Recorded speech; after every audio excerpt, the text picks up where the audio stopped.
everything we were. Magandang umaga sa lahat ng mga subscribers, ng mga manunood. So, Forex Suave nagbabalik. So, ngayon guys, pupuntahan natin yung Daang Katutubo naman. So, kung last time, pupunta tayo ng Daang Kalikasan. Ngayon naman, pupunta tayo dun sa kabilang parte. So, ito, dito sa may bayan ng Aguilar, Pangasinan, sa may barangay Mapita. So, titingnan natin kung tapos na ba yung daan na ginagawa doon. So doon makikita mo marami ring mga overlooking, parang Daang Kalikasan. Pero ito, titignan natin kung makakapunta tayo doon sa may lagoon, sa may waterfalls. So samahan niyo ako guys. Pag galing ka ng Lingayen, about 15 minutes andito ka na sa may Aguilar. As expected, Sunday ngayon, so baka maraming pumunta doon sa may Daang Katutubo. So from Lingayen, sa right side, mararating natin yung papuntang barangay Mapita. So ito yung palatandaan or yung markings. So ito, tandaan nyo lagi kung sakaling from Alaminos or from Bulina o from Lingayen kayo, ito yon, turn right to Barangay Lawag papuntang Sitio Mapita. Tara. Hindi kalakihan yung daan dito, so dahan-dahan lang pagpunta kasi maraming makasalubong mga tricycle, mga sasakyan ganun. Talagang paloob siya ng barangay. Hindi pala barangay Mapita, sitio lang yung Mapita. So, Barangay Lawag, Aguilar, Pangasinan. So far wala pa naman tayong mga nakasabayang mga riders or group ng mga bikers, mga visitors na pupunta dito. Kasi syempre feeling ko doon sila sa may Kalikasan Ponda. So it's good naman para masolo din natin to. Yan, so dito pa lang makikita nyo na yung view. Wow.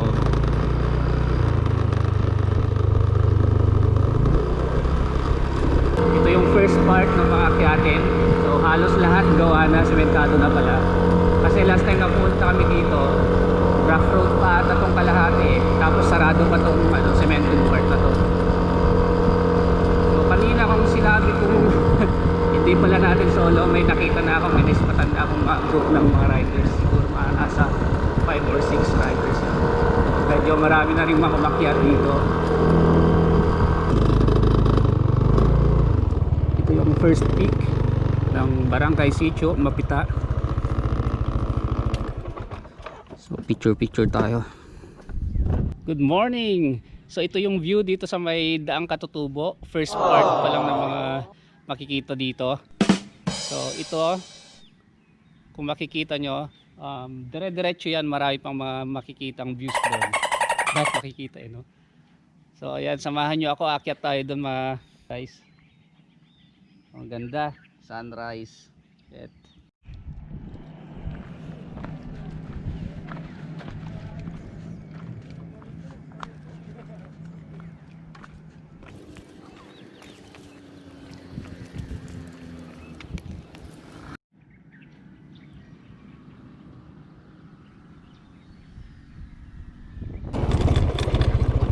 Yeah, rough road. Pero tuloy lang tayo. So may mga part pa na rough road, hindi pa gawa. So medyo mahaba-haba rin to, nasa 2 kilometers.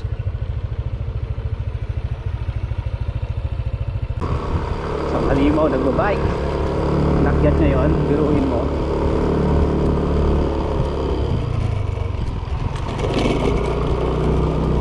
Ayan, so paakyat na tayo, malapit na tayo sa may peak.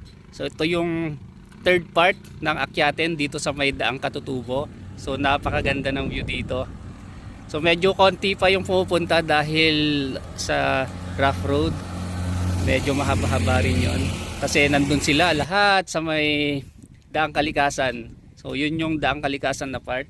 So ito i-coconnect din yung road na to sa may Zambales, Pangasinan Road.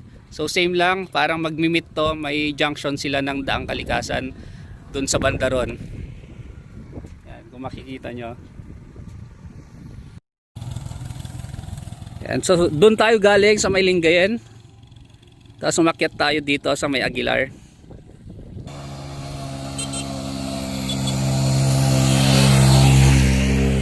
Yan, group din sila.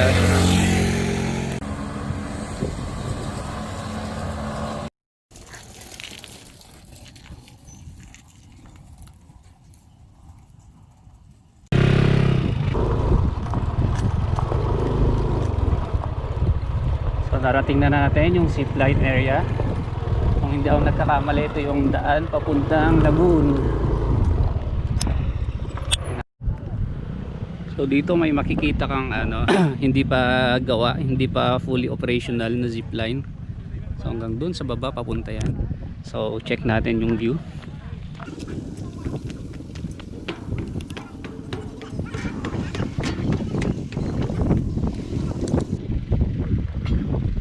Siguro nasa 300 meters lang to.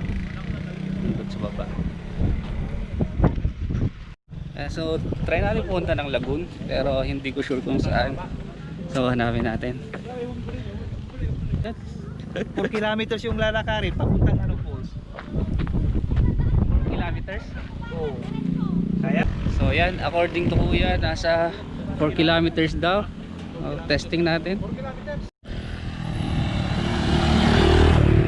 And so pinark natin yung motor dito kasi mas safe. So may lalakarin tayong mga 4 kilometers according sa mga nakasama natin dito.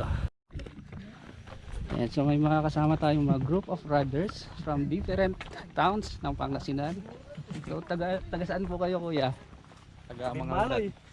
Dagupan, So sa may Dagupan kami. Bimalay. May Dagupan, may representative ng Dagupan, Bimalay, tapos Mangaldan. Ayan. So First time. Lahat kami first time dito, lalakad. So mapalaban tayo ng trek. 4 kilometers ang lakaran. 4 kilometers to. Oo. Sige, kaya yan. Kaya. So narating na natin yung kabilang dulo ng zipline. So kung yung kanina nandun tayo sa taas, ito naman yung dulo niya. Yan, so andun yung nasa top. Syempre.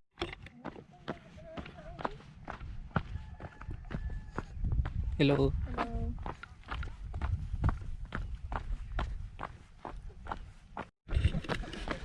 Trail running. Grabe.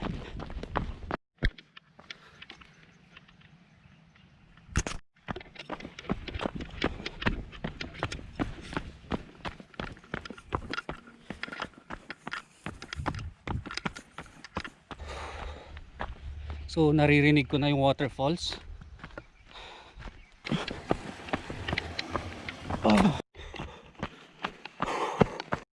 So narating ko na yung parteng bahagi ng ilog. So medyo konti lang yung tubig sa ilog na dumadaloy. So ang tanong ngayon kung saan yung waterfalls. Kung doon ba or doon. So hulaan na lang natin siguro.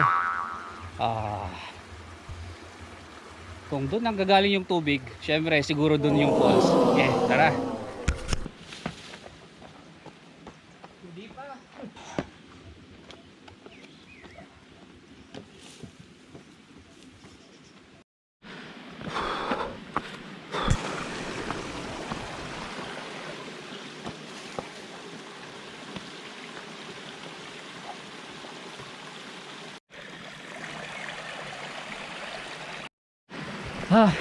Nasa 20 minutes na rin yung takbo at lakad ko.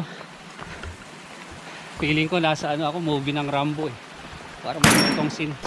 Tapos parang pinasabog yung isang Vietnamese or Cambodian na tayo na general. Yeah! Grabe.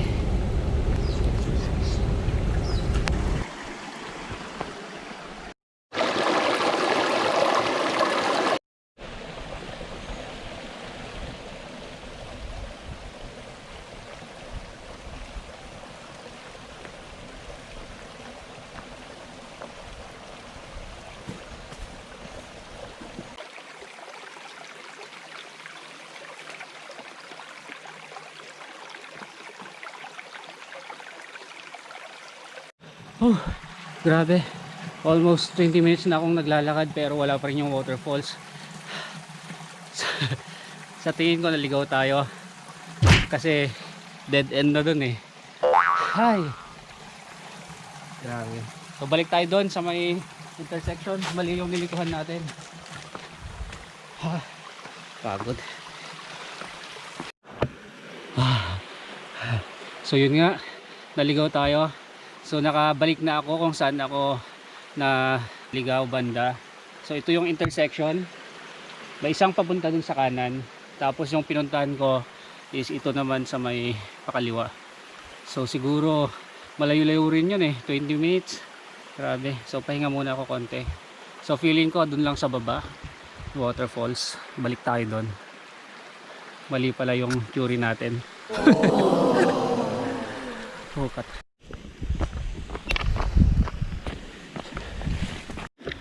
Okay, shout out kay Lenar. Gusto niyang mapansin. So sinulat niya yung pangalan niya sa bato. So, nagbago ka na boy. So ayan guys, nakarating na tayo dito sa may lagoon or waterfalls ng Sitio Mapita. So medyo malayo yung nilakad natin. So from the saddle, nasa about 3 kilometers. And then naligaw pa tayo ng mga another 3 kilometers. Ayan, so okay siya. May mga railings din, pwedeng daanan ng mga tao. So kabilaan yung railing.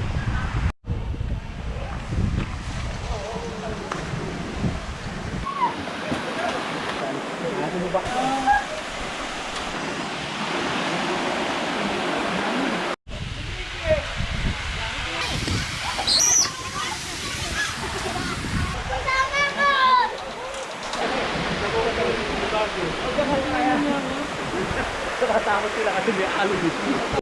Guys, ligo na tayo.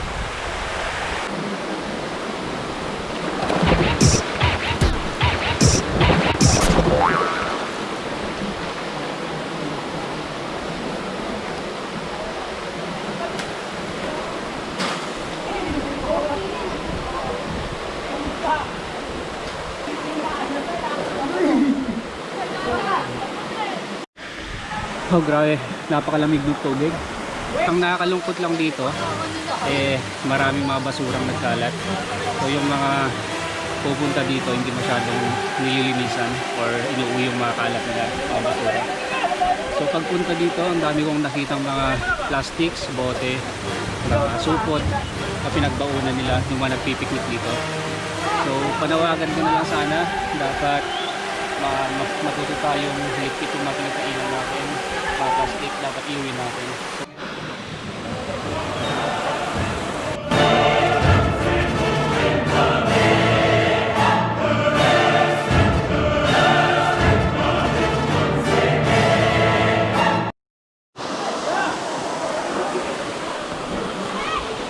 Pauwi na tayo. So, mahaba-habang lakaran na naman to. Ay, daming basura. Sayang, hindi na maintain yung lugar.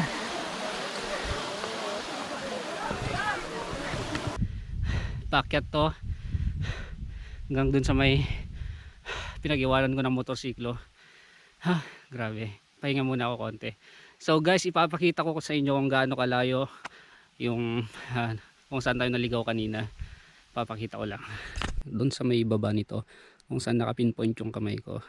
So ang nilakad ko hanggang dito, hanggang doon, dito. Yan. So nakikita nyo yung tip ng aking daliri. Yan, dead end po yan. Yan yung source ng tubig. So maraming pinagkukuhanan yung pinagliguan nating lagoon kanina. So isa na meron ding mga lagoons dito. May source din dito. So from here, siguro about 2 kilometers, binalikan ko na naman pababa. Kasi yung kinaroroonan ng lagoon dito pa, so another 2 kilometers. So yan, ito yung spot na to. Grabe. Pero okay lang, worth it naman kasi ang dami kong nakitang mga small lagoons. Tapos exercise na rin. So pabalik na tayo. Tatakbuhin ko na lang to, malapit-lapit na. Pangbawas fats. Sarap mag trail run dito.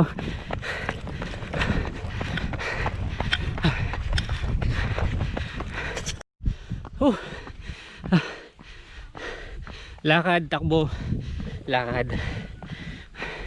So kung nag-enjoy kayo guys, pa-subscribe na, like and share. Oh, malapit-lapit na tayo sa may saddle, konting lakaran na lang. Oh. So nakarating na ako doon sa kung saan natin pinark yung ating motorsiklo. So hope andun pa siya. Ayan, so nakarating na tayo dito. At last, kikita ko na si Toothless. Ayun, safe naman, andyan pa yung helmet, nakakabit. Oh, ito pala yung mga nakasabahan ko kanina. Kumusta naman yung experience nyo? Pagod. Magkakasama. Nakalimutan namin magdala ng tubig. Hanggang dito na lang. Salamat kung nanonood ka pa rin hanggang ngayon. So kanina, maraming nagtatanong, nakasalubong natin mga pababa kung malapit na raw yung lagoon. So tip ko sa inyo, pag nakita nyo to, mga 2.5 kilometers, tapos pagdating nyo sa ilog, turn right, dun na, mga 500 meters nakarating na kayo. So thank you for watching. Babush. So salamat sa panonood. Yan, ganda ng view dito. So see you again sa next video. So isipin ko pa kung saan yung next ride natin. So okay naman yung lagoon ng Mapita, waterfalls ng Mapita. Yun nga lang, nakakalungkot din isipin dahil libre na nga yung puntahan, libre yung nature, pero dinudumihan natin. So dapat panawagan ko lang sa mga LGU na i-implement or dapat bantayan nila